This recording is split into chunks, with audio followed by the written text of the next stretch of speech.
ولسمشر غني داسې څه ویلي دي چې د پارلمان وکیلان او وزیران یې لرزولي دي. سلامونه درنو لیدونکو، په دې ویډیو کې پرې پوه شئ.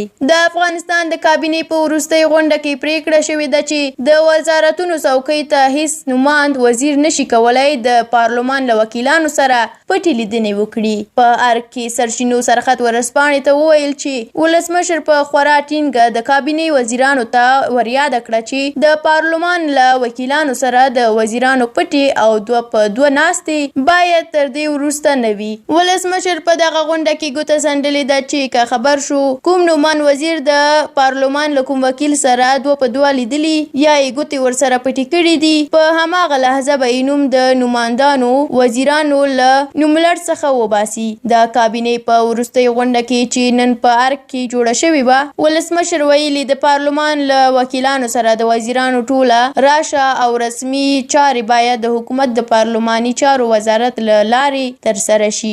درنو لیدونکو، ډیره مننه چې ویډیو مو تر اخره ولیدله. که ویډیو مو خوښه شوې وي لایک کړئ، او که د ولسمشر غني د دې اقدام په اړه کوم نظر لرئ زموږ سره په کومنټ کې شریکولی شئ. که غواړئ زموږ نورې ویډیوګانې هم وګورئ، زموږ یوټیوب چینل سبسکرایب کړئ. تر بلې ویډیو په لوی او بخښونکي خدای مو سپارم. الله مو مل شه.